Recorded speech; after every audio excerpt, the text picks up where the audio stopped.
माता पिता, स्कूल प्रबंधन समिति एसएमसी के सदस्यों, पंचायती राज प्रतिनिधियों, राज्य के अधिकारियों और सबसे अधिक समग्र रूप से समुदाय को उनकी भूमिकाओं को समझने में गति प्रदान करेगा एवं माध्यमिक स्तर तक सभी शिक्षार्थियों के लिए गुणवत्तापूर्ण शिक्षा सुनिश्चित करने के लिए योगदान देगा। माध्यमिक स्तर पर सीखने के प्रतिफलों के उद्देश्य, जैसा कि पहले कहा गया है, माध्यमिक स्तर के लिए सीखने के प्रतिफलों में सीखने के प्रारंभिक स्तर के प्रतिफलों की एक निरंतरता है। निरंतरता इस अर्थ में कि दस्तावेज यह इंगित करता है कि शिक्षण अधिगम में कैसे स्कूल के सभी प्रकार और श्रेणियों के शिक्षार्थियों, जैसे वंचित समूहों, सीखने में अशक्त बच्चे, विशेष आवश्यकताओं वाले शिक्षार्थियों के साथ साथ सीखने में उत्कृष्ट प्रदर्शन करने वाले शिक्षार्थी और कक्षा 1-10 तक की स्कूली शिक्षा की पूरी अवधि को ध्यान में रखना होगा। इस दस्तावेज से सभी के लिए अधिगम और सभी द्वारा अधिगम की परिणति होगी। सीखने के प्रतिफलों को प्राप्त करने के लिए इनमें एकीकृत और समग्र सीखने के दृष्टिकोण को अपनाने के सुझाव दिए गए हैं, जैसा कि सीखने सिखाने की प्रक्रियाओं में संकेत दिए गए हैं। पाठ्य वस्तु विषयों, भाषाओं और कक्षा के संचालन के माध्यम से दक्षताओं के विकास पर ध्यान केंद्रित किया गया है।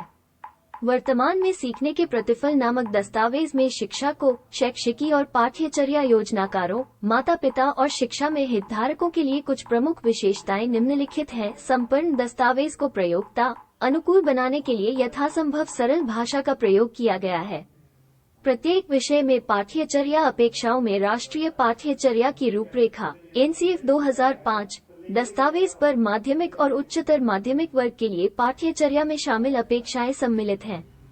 कक्षावार परिभाषित सीखने के प्रतिफल प्रक्रिया एवं क्षमता आधारित है और कक्षा में शिक्षार्थियों की प्रगति का आकलन करने के लिए गुणात्मक या मात्रात्मक रूप में मापे जा सकते हैं। 7 के कॉलम में सुझाई गई सीखने सिखाने की प्रक्रियाएं सीखने के प्रतिफलों के साथ एक से एक अनुरूप नहीं है। यहाँ पर शिक्षक संसाधनों की स्थिति, संदर्भ और उपलब्धता के अनुसार नई प्रक्रियाओं की रचना कर सकते हैं या उन्हें अपना अंगीकृत कर सकते हैं। आकलन सीखने सिखाने की गतिविधियों का अभिन्न अंग है। यह विद्यार्थियों की उपलब्धि की प्रकृति और विस्तार बताता है, इसलिए सीखने सिखाने की प्रक्रिया में यह महत्वपूर्ण हो जाता है कि आकलन को सीखने सिखाने की प्रक्रिया के साथ समेकित किया जाए ताकि सीखने सिखाने के प्रमाणों को पहचाना जा सके। इस दस्तावेज में आकलन सीखने सिखाने की प्रक्रिया में अंतर्निहित है। जिस क्षमता का आकलन करना है, शिक्षक उसके अनुसार आकलन की योजना, रचना और संचालन कर सकते हैं। शिक्षण अधिगम और आकलन को ध्यान, सामर्थ्य में निपुणता से क्षमता आधारित निपुणता में केंद्रित करने की आवश्यकता है। शिक्षार्थियों को ये समझने की आवश्यकता है कि मैं कैसे सीखती हूँ, मैं क्यों सीखती हूँ, मैं आगे इस अवधारणा या विचार का कैसे उपयोग करूंगी। ये मैं जो सीखती हूँ उससे कहीं अधिक महत्वपूर्ण है। शिक्षार्थियों अकादमिक तंत्र में दक्षताओं को विकसित करने की आवश्यकता होती है ताकि वे स्कूल छोड़ने के बाद भी वास्तविक जीवन के संदर्भों में उनका उपयोग कर सके। अंतिम लक्ष्य विषय वस्तु पर निपुणता प्राप्त करना नहीं है, क्योंकि विषय वस्तु केवल योग्यता विकसित करने के लिए उपयोग किया जा